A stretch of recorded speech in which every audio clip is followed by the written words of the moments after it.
Dasar pendeta bobrok. Kata-katanya, astagfirullah. Ya, jadi dari sini kita bisa lihat bahwa sebenarnya Saifuddin ini bukan cuman jadi musuhnya umat Islam, tapi sesama di agama mereka Saifuddin ini juga dicela. Orang-orang yang berakal sehat di agama Kristen itu nggak akan jadi pendukung Saifuddin Ibrahim. Hati-hati kamu Yosua Tebu. Terkutuk nanti. Nanti terkutuk. Ini untuk Saifuddin Ibrahim ya. Ini semacam surat terbuka aja saya baca. Saya catat, saya takut lompat-lompat, jadi saya baca aja nih. Dengarkan baik-baik Saifuddin Ibrahim ya. Dengarkan baik-baik ini. Sudahlah kalau sudah jadi Kristen, tekuni Kristen, dalami Kristen. Nggak usah jelek-jelekan agama lain, cari-cari penyakit, masalah. Apa? Makanya kalau masuk Kristen, belajar. Ikut sekolah Alkitab, ikut sekolah teologi, supaya ngerti ajaran Alkitab. Bukan modalnya cuma jelek-jelekan agama lama, jelek-jelekan nabimu yang di agama lama, kitab suci lama di agama lamamu. Ini bukan penginjilan, ini bukan pengajaran, ini justru memprovokasi umat Kristen membenci umat Islam. Assalamualaikum warahmatullahi wabarakatuh. Syarat untuk bisa menjadi pendukung Saifuddin Ibrahim yaitu bodoh. Karena orang-orang yang berakal sehat, orang-orang yang pandai, orang-orang yang punya kecerdasan di dalam pikirannya tidak akan mau menjadi pendukung Saifuddin Ibrahim. Walaupun dia non-muslim, walaupun dia beragama Kristen. Kalau dia akalnya sehat, nggak mau menjadi pendukung Saifuddin Ibrahim. Ada seorang pendeta yang bernama Pak Yosua Tehu, ini cukup keras menolak perbuatan-perbuatan menyimpang Saifuddin Ibrahim yang menistakan agama Islam. Akhirnya Saifuddin Ibrahim pun juga menaruh dendam kepada Pak Yosua Tehu. Akhirnya Saifuddin Ibrahim ini gerah juga kepada Pak Yosua Tehu. Sehingga Saifuddin Ibrahim ini seringkali menjelek-jelekan Pak Yosua Tehu. Berbagai macam fitnaan yang dilontarkan oleh Saifuddin Ibrahim terhadap Pak Yosua Tehu, tapi justru malah terbalik teman-teman. Kebobrokan Saifuddin Ibrahim lah yang semakin terbongkar dengan berseterunya Saifuddin Ibrahim dengan Pak Yosua Tehu. Kita akan bahas mengenai hal ini ya. Kita reaksi dulu satu video ini dari Saifuddin Ibrahim yang berbicara tentang Pak Yosua Tehu. Jangankan itu, Yosua Tebu saja terpelanting. Nah, dia bilang Yosua Tehu terpelanting, jelas ya dia sebut namanya. Ingat Yosua Tebu, berani nyinggung-nyinggung saya lagi kamu?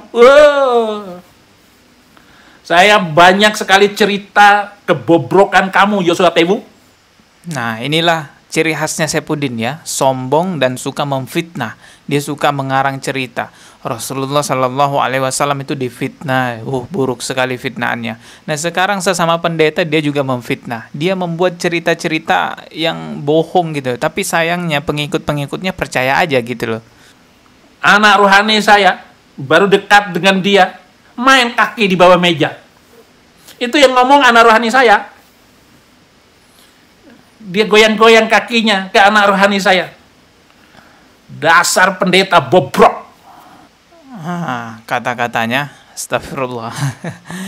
Ya, jadi dari sini kita bisa lihat bahwa sebenarnya Saifuddin ini bukan cuman jadi musuhnya umat Islam, tapi sesama di agama mereka Saifuddin ini juga dicela. Orang-orang yang berakal sehat di agama Kristen itu nggak akan jadi pendukung Saifuddin Ibrahim.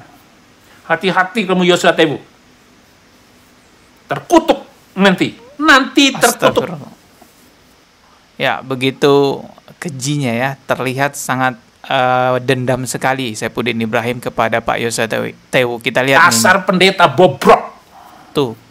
Hati-hati kamu. Tuh, ekspresinya. Ya, sekarang kita lihat coba ya video Pak Yosua Tehu yang pernah menanggapi Saifuddin Ibrahim. Nah, oke, ini videonya teman-teman. Dengarkan baik-baik. Ini untuk Saifuddin Ibrahim ya. Ini semacam surat terbuka aja saya baca. Saya catat, saya takut lompat-lompat, jadi saya baca aja nih. Dengarkan baik-baik Saifuddin Ibrahim ya. Dengarkan baik-baik ini. Sudahlah kalau sudah jadi Kristen, tekuni Kristen, dalami Kristen. Nggak usah jelek-jelekan agama lain, cari-cari penyakit, masalah. Apa? Makanya kalau masuk Kristen, belajar. Ikut sekolah Alkitab, ikut sekolah teologi, supaya ngerti ajaran Alkitab. Bukan modalnya cuma jelek-jelekan agama lama, jelek-jelekan nabimu yang di agama lama, kitab suci lama di agama lamamu. Ini bukan penginjilan, ini bukan pengajaran, ini justru memprovokasi umat Kristen membenci umat Islam. Saya tolak itu, saya tidak setuju sama sekali. Nah, Saifuddin itu provokator, provokasi teman-teman. Ya itu saya bilang tadi, jadi kalau orang-orang yang berakal sehat, itu pasti nggak akan jadi pendukung Saifuddin Ibrahim. Ya, kita simak lagi videonya. Ya. Nah, jadi itu hal soal itu ya. Lalu, kamu sih Saifuddin enak, sudah kabur ke luar negeri. Betul. Tetapi orang Kristen di Indonesia ini akan mengalami dampak buruk atas perbuatan kamu. Jangan korbankan kekristenan yang ada di Indonesia demi kehidupan dirimu sendiri. Ya, saya dengar-dengar selentingan benar atau tidak, tapi saya mulai percaya ini. Ya, kamu juga kayaknya mengejar status seperti Joseph Paul Zhang mendapatkan suaka di luar sana. Ya, dengan subscribers yang setinggi-tingginya karena orientasimu uang, Saifuddin. Nah, betul sekali. Orientasinya Saifuddin Ibrahim itu uang. Bukan murtad untuk mempelajari agama Kristen, taat di agama Kristen. Bukan itu, teman-teman. Saifuddin Ibrahim itu murtad untuk uang. Dia jadi penista agama Islam, seolah-olah dia menjadi pembela kekristenan, padahal yang dia incar itu uang, donasi-donasi dari orang-orang Kristen. Dengarkan baik-baik. Ya, dengan subscribers yang setinggi-tingginya karena orientasimu uang, Saifuddin. Ya, dan kemudian viewers yang besar, bikin kontroversi, terus sengaja bikin ribut di Indonesia ini karena kamu tahu banget yang namanya kehidupan beragama, sensitivitasnya itu tinggi sekali, dan Anda tahu banget bagaimana caranya bikin orang Islam marah gitu. Ya, dan Betul. Akhirnya betul kan, sudah jadi viral, pemerintah juga ikut bicara, dan itu alasan Anda akan mengajukan, saya minta suaka karena saya mau dibunuh sama orang-orang Islam di Indonesia, karena saya memberitakan Injil, ya, saya pindah, saya keluar dari Islam, dan itu bullshit. Itu kebohongan besar, itu penipuan publik yang Anda lakukan. Tuh, Saifuddin Ibrahim, dengarkan Karena tuh. apa? Orang Islam tidak mau bunuh kamu kok. Betul Ya, sekali. sampai kamu buat masalah begini. Betul sekali. Kita hidup di Indonesia berdampingan dengan non-muslim biasa-biasa aja. Tapi ya orang-orang kayak Saifuddin Ibrahim itu yang justru kepanasan. Karena memang tujuannya dia membuat suatu provokasi ya untuk mendapatkan uang, untuk mendapatkan donasi. Jadi seolah-olah dia pembela agama Kristen. Padahal enggak. Kita semua dipermainkan sama Saifuddin Ibrahim. Kita simak lagi nih videonya ya. Anda itu penista agama Islam. Anda adalah seorang kriminal dalam penistaan agama. Dan buktinya Anda sudah dipenjara karena penistaan agama. Betul. Ya, Saifuddin Ibrahim sebelumnya sudah pernah dipenjara karena kasus penistaan agama. Tetapi ternyata penjara tidak memberikan efek jera kepada Saifuddin Ibrahim. Entah hukuman apa yang bisa memberikan efek jera kepada Saifuddin Ibrahim. Jadi dulu tuh dia udah pernah dipenjara karena penistaan agama. Kali ini dia lari aja. Coba dia ada di Indonesia dipenjara lagi tuh. Apapun mau Anda bilang, hukum sudah mengatakan Anda seorang penjahat penista agama orang. Gitu loh. Betul. Nah, lalu kemudian Anda dihukum dan menjalani hukuman sebagai terpidana. Ya. Nah, tiba-tiba Anda menyodorkan diri, bahkan Anda take over semua sistem pendonasian, bahkan dari Yusuf Manugulu. Nah. Ya, saya dengar dan saya percayai hal itu, bahwa Anda take over ya dari donasi yang pertama-tama yang menunjukkan kepedulian terhadap MKC bukan Anda, Saifuddin Ibrahim, tapi justru Yusuf Manugulu. Ya. Dan itu juga Paul Zhang teguhkan berkali.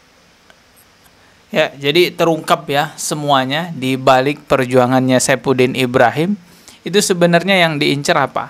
Donasi dari umat Kristen. Jadi saya katakan tadi bahwa orang-orang Kristen non-muslim yang berakal sehat nggak akan mau dibodoh-bodohi sama Saifuddin Ibrahim. Cara paling ampuh menipu orang bodoh yaitu membungkus sesuatu itu dengan agama. Lihat, orang seperti Saifuddin Ibrahim yang kelakuannya kayak ODGJ aja bisa nipu banyak orang tuh, ngumpulin donasi sampai ratusan juta, mungkin miliaran bahkan itu. Sampai dia bisa bertahan hidup di Amerika, walaupun pada akhirnya tetap nggak cukup juga uangnya karena dia masih harus mulung. Dan mereka itu sukanya minta, tolong Pak Pendeta, saya ini membangun gereja, membangun ini. Lu nggak tahu saya sendiri ini mulung di Amerika?